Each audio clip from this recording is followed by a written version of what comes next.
दोस्तों 12 जून 2025 को जो हुआ वो सिर्फ एक हादसा नहीं था, वो था एक ऐसा दर्द जिसने सैकड़ों परिवारों को तोड़ दिया। एयर इंडिया की फ्लाइट EI-171 दोपहर 1:38 सरदार वल्लभ भाई पटेल इंटरनेशनल एयरपोर्ट के रनवे 23 से उड़ान भरती है। प्लेन में कुल 242 लोग सवार थे, 230 यात्री, जिनमें 169 भारतीय, 53 ब्रिटिश, 7 पुर्तगाली, एक कनाडाई और 2 शिशु, साथ ही 12 क्रू मेंबर। इनमें गुजरात के पूर्व मुख्यमंत्री विजय रूपाणी भी शामिल थे। टेक ऑफ के कुछ ही सेकंड बाद प्लेन 626 फीट की ऊंचाई तक पहुंच चुका था, लेकिन तभी कुछ गड़बड़ हुई। पायलट ने ATC को मेडे कॉल भेजा, एविएशन का सबसे गंभीर इमरजेंसी सिग्नल। इसके तुरंत बाद प्लेन 475 फीट प्रति मिनट की रफ्तार से नीचे गिरने लगा और फिर ATC से उसका संपर्क पूरी तरह टूट गया। कुछ ही सेकंड में प्लेन मेघानी नगर के रिहायशी इलाके में क्रैश हो गया। प्लेन में 1,25,000 लीटर जेट फ्यूल भरा था। जमीन से टकराते ही जबरदस्त धमाका हुआ। यात्री और नीचे मौजूद लोग बुरी तरह जल गए। प्लेन मेडिकल कॉलेज के हॉस्टल पर गिरा, जहां 50 से ज्यादा इंटर्न डॉक्टर थे। कई की मौके पर ही मौत हो गई। सरकार कहती है हमें दुख है, लेकिन असली सवाल ये है, गलती किसकी थी? इतनी बड़ी लापरवाही कैसे हुई? अब खामोश मत रहो, सवाल पूछो, जवाब मांगो। 259 से ज्यादा जिंदगियां गई हैं, इंसाफ जरूरी है। अब वक्त है चुप्पी तोड़ने का, अब वक्त है सच्चाई सामने लाने का। तो चलिए, एक एक सेकंड, एक एक कदम 3D एनिमेशन के जरिए हम आपको दिखाएंगे उस दिन की पूरी कहानी, कैसे एक आम टेक ऑफ एक भीषण हादसे में बदल गया और क्यों। देखो, 12 जून 2025 दोपहर 1:38, अहमदाबाद का सरदार वल्लभ भाई Patel international airport. Air India की फ्लाइट EI-171 लंदन गैटविक के लिए उड़ान भरने को तैयार है। कमान में है कैप्टन सुमित सभरवाल, जिनके पास 8,200 घंटे का उड़ान अनुभव है, और को पायलट क्लाइव कुंदर, जिनके पास 1,100 घंटे का अनुभव। टेक ऑफ सामान्य लग रहा था।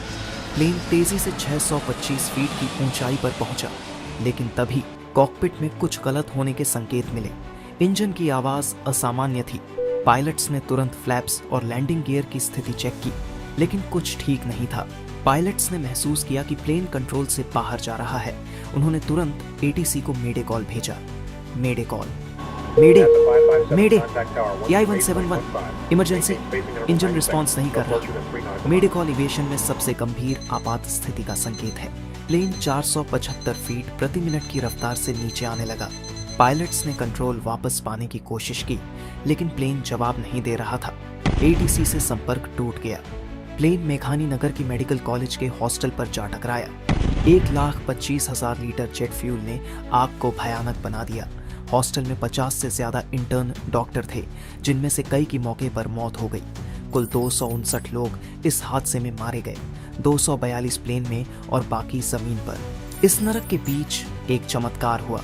विश्वास कुमार रमेश 30 साल के भारतीय नागरिक सीट 11A पर बैठे थे।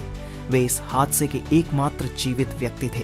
विश्वास ने बताया, टेक ऑफ के बाद अचानक सब कुछ हिलने लगा। एक तेज धमाका हुआ और फिर अंधेरा। मुझे लगा मैं मरने वाला हूँ, लेकिन जब आंख खुली मैं मलबे में था, जिंदा। विशेषज्ञों का कहना है कि विश्वास की सीट क्रैश के दौरान टूटकर अलग हो गई, जिसने उन्हें इम्पैक्ट से बचाया। हादसे की वजह क्या थी? प्रारंभिक जांच में 3 मुख्य संभावनाएं सामने आई हैं। फ्लैप्स और लैंडिंग गियर की खराबी। जांच में पता चला कि टेक ऑफ के बाद फ्लैप्स को जल्दी रिट्रैक्ट कर लिया गया, जबकि लैंडिंग गियर नीचे था। इससे प्लेन को लिफ्ट नहीं मिली और यह असंतुलित हो गया। इंजन में कम थ्रस्ट। रिपोर्ट्स में कहा गया कि इंजन ने पूरी शक्ति नहीं दी। क्या यह ईंधन प्रदूषण था या बर्ड स्ट्राइक? यह अभी स्पष्ट नहीं है। बोइंग 787 की संरचनात्मक कमियां। 2024 में न्यूयॉर्क टाइम्स की एक रिपोर्ट में बोइंग 787 ड्रीमलाइनर के मैन्युफैक्चरिंग में शॉर्टकट्स की बात सामने आई थी। क्या इस हादसे का उससे कोई संबंध है? हादसे की असल वजह जानने की कोशिश अब ब्लैक बॉक्स तक पहुंच चुकी है। दोनों black box, cockpit voice recorder और फ्लाइट डेटा रिकॉर्डर हॉस्टल की छत से बरामद हुए हैं। इन्हें दिल्ली भेजा गया है और NSG की निगरानी में जांच शुरू हो चुकी है। अगले 48 घंटे में ये साफ हो जाएगा कि पायलटों ने आखिरी समय में क्या कहा, इंजन की स्थिति कैसी थी और फ्लैप्स सही से काम कर रहे थे या नहीं। इस हादसे की जांच सिर्फ भारत में नहीं हो रही, यूके और अमेरिका की एयर सेफ्टी एजेंसियां भी इसमें शामिल हो चुकी हैं। कुल मिलाकर 50 से ज्यादा एक्सपर्ट हर स्क्रू, हर वायर, हर डेटा को बारीकी से खंगाल रहे हैं। सीसीटीवी फुटेज में एक चौंकाने वाला सच सामने आया। टेकोनफ के बाद लैंडिंग गियर अपनी जगह पर ही रह गया और फ्लैप्स एक असामान्य खतरनाक स्थिति में फंसे हुए थे। अब शक है, क्या 2024 में हुई मेंटेनेंस के दौरान ही कोई गंभीर गड़बड़ी छूट गई थी? क्या इंजन या फ्लैप्स की उस मरम्मत में ऐसी चूक हुई जो 2025 में 246 जिंदगियों पर भारी पड़ गई?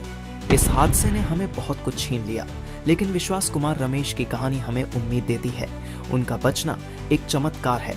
हम उन 259 जिंदगियों को श्रद्धांजलि देते हैं जो इस त्रासदी में खो गई।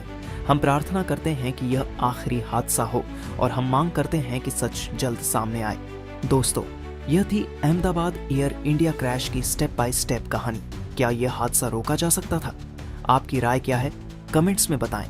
अगर आप एविएशन सुरक्षा या इस जांच पर और जानकारी चाहते हैं तो कमेंट्स में बताएं। इस वीडियो को शेयर करें ताकि इंसाफ की आवाज बुलंद हो। जय हिंद।